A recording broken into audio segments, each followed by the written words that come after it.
Honorable Senators, I see that we have quorum. I declare this meeting in session. Before we begin, I'd like to remind Senators and witnesses to please keep your microphones muted at all times unless recognized by name by the Chair. Should any technical challenges arise, particularly in relation to interpretation, please signal this to the Chair or the Clerk, and we will work to resolve the issue. Just please contact the ISD service desk with the technical assistance number provided in the meeting confirmation. The use of online platforms does not guarantee speech privacy or that eavesdropping won't be conducted. As such, while conducting committee meetings, all participants should be aware of such limitations and restrict the possible disclosure of sensitive, private, and privileged Senate information. Les participants doivent Participants should know to do so in a private area and be mindful of their surroundings. We will now begin with the official portion of our meeting as per our order of reference received by the Senate of Canada. I am René Cormier, Senator from New Brunswick and Chair of the Senate Committee on Official Languages. I would like to now introduce the members of the committee who are participating in this meeting. From Manitoba, Senators Patricia Bovey and Raymond Gagné. From Ontario, Senator Lucie Moncion. From Quebec, Senators Claude Carignan, Jean-Guy Dagenet and Larry Smith, as well as Senator Raymond Saint-Germain. And from New Brunswick, other than me, Senator Percy Mockler. I wish to welcome all of you and viewers from across the country who may be watching. We are very happy to hear from witnesses this evening and to obviously hear their concerns about this reform document. Today, we are conducting our study by video conference of the Official Languages Reform Project unveiled in February 2021 by the Minister of Economic Development and Official Languages. In our first panel, we are welcoming Dr. Stephanie Chouinard, Assistant Professor, Department of Political Science, Royal Military College and Queen's University, François Larocque, Full Professor and Research Chair on Canadian Francophonie in Language, Rights and Issues, and Linda Cardinal, Regional Director for the Americas at the Agence Université de la Francophonie. Thank you very much for joining us. We will listen to your opening remarks, and then we'll move on to the question period. So I will give the floor to Ms. Chouinard, followed by Mr. Larocque, and finally, Madame Cardinal. Madame Chouinard, you have the floor. Thank you very much. Can you hear me? Yes, very well.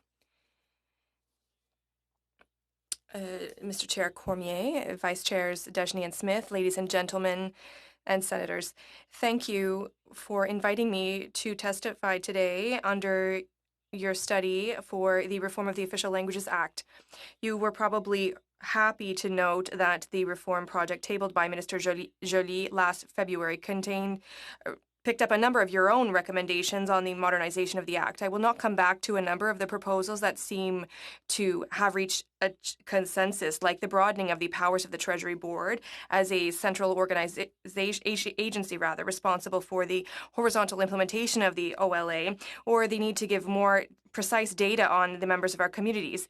I will touch briefly promised on the 5 themes of my speech. The first 4, which are more practical in nature, concern the powers of the Commissioner of Official Languages, learning of second languages, the obligation of a periodic review of the Act, and the institutional education. And the last is more theoretical and will deal with the concept of real equality and its limits. I was thrilled that more teeth would be given to the commissioner and his mandate. However, particularly with respect to private businesses under federal jurisdiction. However, 5.4 of the reform document, the vocabulary used is can. The commissioner could do this, could use this tool, for example. I believe that in a number of respects, the language used should be must. It would ensure not only that the Office of the Commissioner would have increased powers that it could use, but it would also ensure that they are truly used by future commissioners. In other words, we must ensure that the commissioner has the obligation to use their new toolbox. Otherwise, the review of these powers might be futile. The learning of a second language is at the heart of the minister's vision for putting a brake on the erosion of French in Canada. This is a laudable goal, particularly as a measure of social peace. The criticisms of bilingualism often share their frustration with opportunities to learn French. However, in the reform project, the objective to reach it would make the measure flexible. In another, it seems that learners of French, in increasing the number, it seems a bit unrealistic rather. The targeted support and explicit for exogamous families, which are a high proportion of families in Canada, would seem to be more fruitful. Thirdly, the experience of the current reform of the Official Languages Act in New Brunswick, which is an mandatory exercise carried out every 10 years, should serve as a warning about the establishing the obligation for regular review. I would strongly encourage legislators to adopt a clause preventing for backing down on terms of linguistic equality. Concerning education, I think that is generally perceived as boding well that the federal government wishes to support early childhood and the post-secondary sector, two sectors of the education continuum that are not expressly protected under Section 23 of the Act. However, we must also question how the federal government can invest systematically and structurally in these domains without creating a lack of responsibility among the provinces, which would bring us back to square one. The bipartite federal provincial agreements are not always an option, as was shown in the case of Campus Saint-Jean in Edmonton. Finally, concerning true equality, a principle at the heart of this reform, I have a few reservations about the way it is used to offer additional protections to French. The true equality includes being fulfilled when we look at the consideration of differences in the characteristics and circumstances of a minority community by offering services with a distinct content or at least a different type of service delivery in order to ensure that the minority receives services in the same quality of the majority.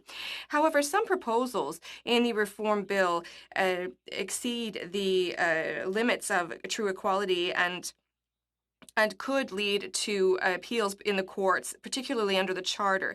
It goes without saying that the situation of French in Canada and North America requires asymmetrical implementation of the Official Languages Act, but this asymmetry must ensure that it maintains the equality of the two official languages.